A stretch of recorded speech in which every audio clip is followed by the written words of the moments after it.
एक सवाल जो आज बहुत जरूरी हो गया है, क्या गंगा उस मोड़ से आगे निकल चुकी है जहां से वापसी मुमकिन ही नहीं है?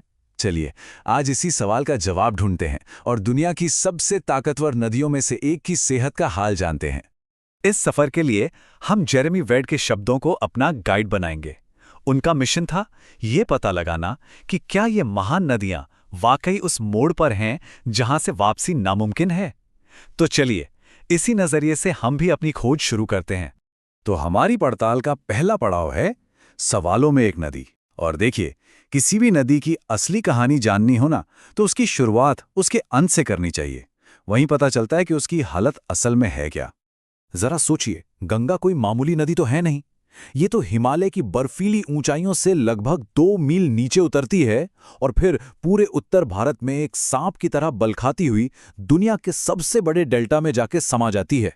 क्या शानदार सफर है! अब हम पहुंचते हैं डेल्टा पर और यहां मिलता है एक धोखा। यहीं से नदी की सेहत के पहले सुराग मिलते हैं, लेकिन यकीन मानिए, जो दिखता है वो असलियत से कोसों दूर है। पहली नज़र में तो सब कुछ बिल्कुल सही लगता है। मछली बाजार में खूब रौनक है, मछलियां ही मछलियां हैं और कारोबार भी अच्छा खासा चल रहा है। देखकर तो यही लगेगा कि यहाँ जिंदगी फल फूल रही है। पर एक मिनट, जरा गौर से देखिए। इस भीड़ में, इस रौनक में एक बहुत जरूरी चीज गायब है। सवाल यह है कि इस नदी की अपनी देसी मछलियां आखिर हैं कहां?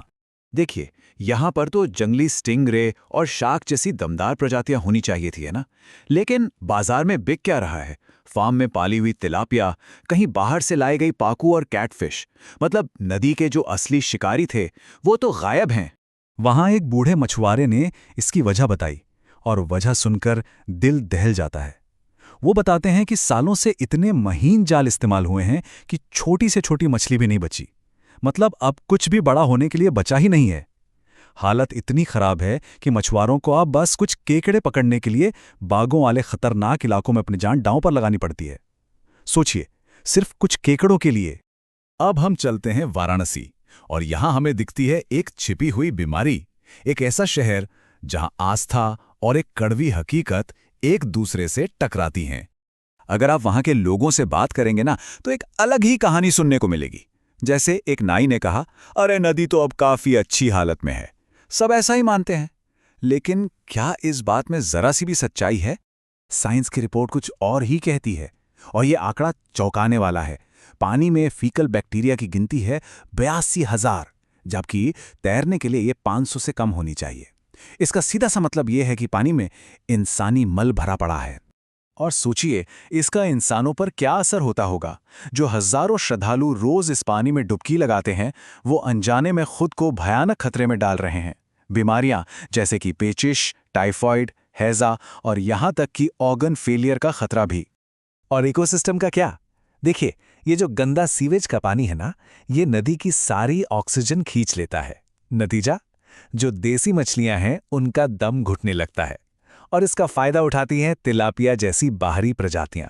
वो ऐसी मुश्किल हालत में भी जिंदा रह लेती हैं और देखते ही देखते पूरे इकोसिस्टम पर कब्जा कर लेती हैं।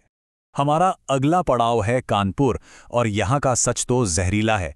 यहाँ पानी में एक बिल्कुल अलग ही किस्म का जहर घोला जा रहा है। हम बात कर रहे हैं कानपुर की 12 अरब डॉलर वाली लेदर इंडस्ट्री की। हाँ, ये अर्थव्यवस्था के लिए बहुत जरूरी है, पर इसकी जो कीमत हमारा पर्यावरण चुका रहा है वो बहुत बहुत ज्यादा है। असल में इन टैनरीज से जो कचरा निकलता है वो जहरीले केमिकल्स का एक कॉकटेल है। सोचिए, इसमें क्रोमियम, लेड, आर्सेनिक जैसे जानलेवा तत्व होते हैं, और ये सब कुछ बिना किसी ट्रीटमेंट के सीधा गंगा में बहा दिया जाता है। चलिए, सिर्फ एक केमिकल की बात करते हैं, क्रोमियम। ये एक बहुत ही जहरीला हैवी मेटल है।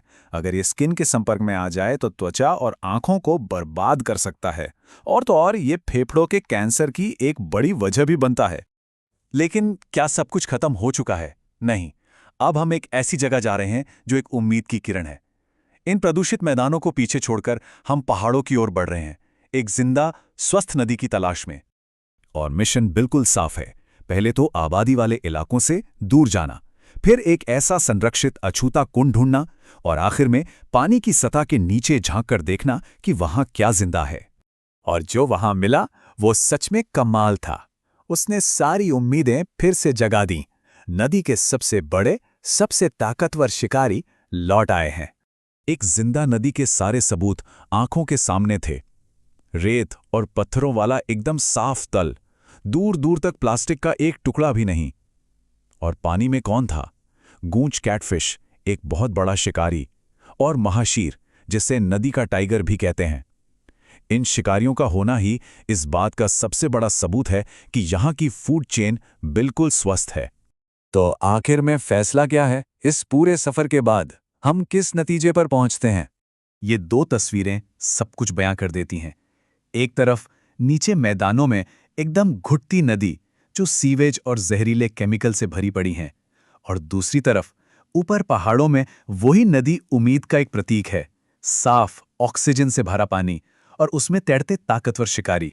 तो आज गंगा की सेहत एक ऐसे चौराहे पर खड़ी है जहां से कोई भी रास्ता निकल सकता है। ये सफर हमें एक चीज तो साफ साफ दिखाता है कि अगर इसे बस एक मौका दिया जाए तो इस नदी में खुद को फिर से जिंदा करने की एक गजब की ताकत है। लेकिन सबसे बड़ा सवाल तो यही है कि क्या इसे वो मौका मिलेगा?